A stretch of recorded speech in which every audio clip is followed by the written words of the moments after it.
Well, okay, we are recording. This is a mini lecture. It's not going to be so brief on Introduction to Citing, and I know that this is a dreaded subject. Some of you have already mastered this in high school, and others are, scared to death of it. First of all, I'd like to point out citing is C-I-T-I-N-G. We're talking about when you cite something, that's a verb, that's C-I-T-E. When you're looking at a site, a website or a building site, that's S-I-T-E.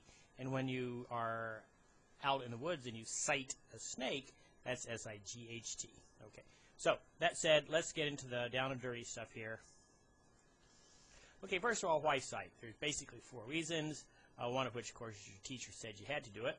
All right. The other thing is citations in an article that you've written show that you are knowledgeable. You're not expected to invent the wheel. You certainly don't want to plagiarize. So by citing other people's work, it shows that you've put together a really good argument based on, the facts and the figures and the research. And they help other people follow your research. And last but not least, they preclude any questions of accidental plagiarism. When in doubt, cite. It's that simple. If you're paraphrasing, summarizing anything, cite it. Cite early, cite often. Very, very important. Where do you start? You start with your handbook, the Norton Field Guide. Your text for the W131 has a handbook. If you're taking another class from me, you need to hunt around for a handbook. All handbooks are the same. It's not a problem. Step 2, second step is make sure you know what style of citation your teacher wants you to follow. Although there are several common formats for citations, the most common are APA, which is American Psychological Association, and you nurses will use this all the time.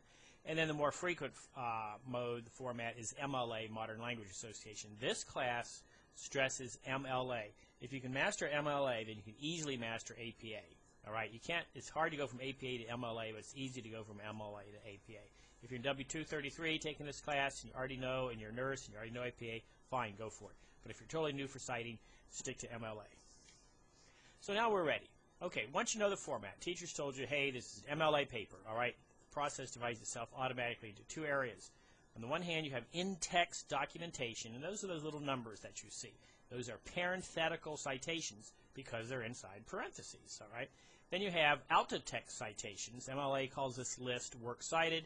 APA calls this list references. You kind of think of it as a bibliography. So your end-of-text citations are your bibliography. If it's an MLA citation format, then it's going to be called works cited. It's a list. And if it's APA citation format, it's going to be called references. Okay, in-text citation is commonly known as parenthetical citations. Said this already because they come inside the parentheses. Basically, are used inside the essay to document the quotations, to document the paraphrase, and to document the summaries. It's critical that you document your work. This precludes plagiarism. Okay, they're kept very, very short. They're a key. They're simply a key to the works cited list. They are not numbered. Those numbers you see are page numbers. They are not numbers of orders.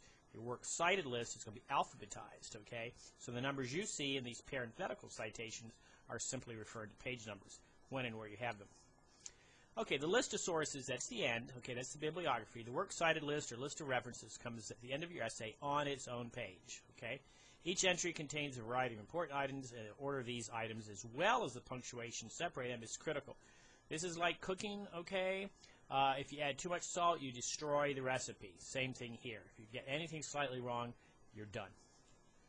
Okay, let's do the works cited list first. And I always urge my students in W131 and W233 to keep a running list, a running correct works cited list. Never save this till midnight when the essays due, because it's the hardest thing in the world to go back and try to find all your sources and to create your list. Never put this off to last. Okay, so basically you look in your handbook to the citation standard, MLA or APA, that you're going to follow, and then you're going to start looking at the models that they present there. Everything's modeled. So the challenge now is to match what you have in your hand, this document that you have, this book that you have, this article, whatever, web page, with one of the categories given in the handbook. Often it's not very easy. The handbooks don't seem to keep up with what's happening on the internet.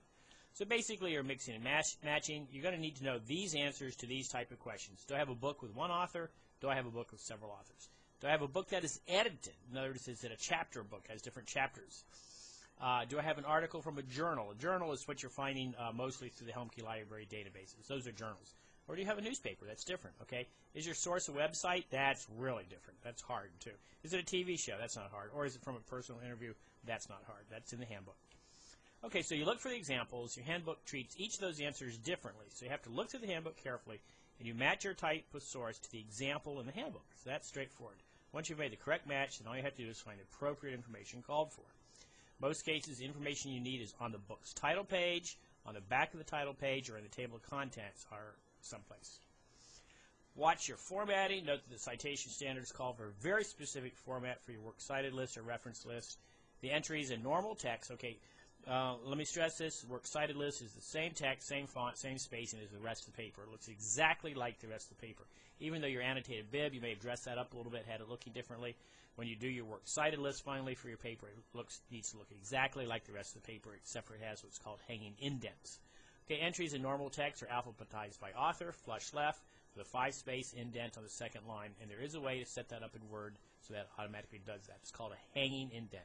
Just go into your paragraph command, look at your paragraphs, your indentations, go down to special, and you'll see something called hanging indent.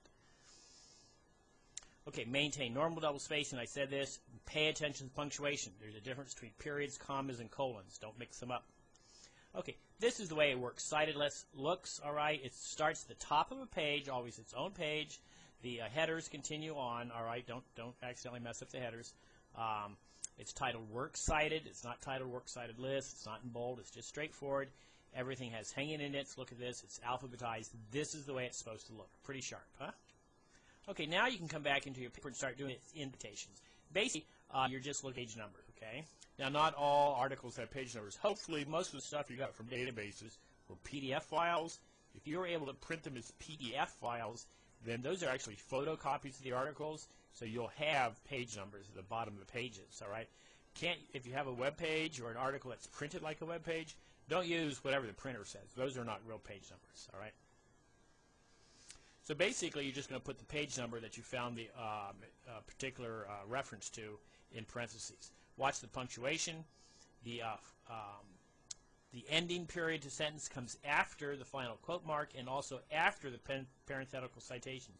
Citations are inside the period, not outside the period. Okay, keep that in mind. Golden rule, bottom line about citations is this: you can't do it without a recent, reliable handbook, and be precise. Okay, if you don't have the author's name in the sentence or the paragraph, you're going to have to include the author's name, just the last name, as well as the page number. All right. If you don't have the name of the article and there is no author's name, and you don't mention the name of the article in the paragraph, then you'll have to have a short form of the name of the article, space, page number. It's not really too hard if you keep track of what your handbook says.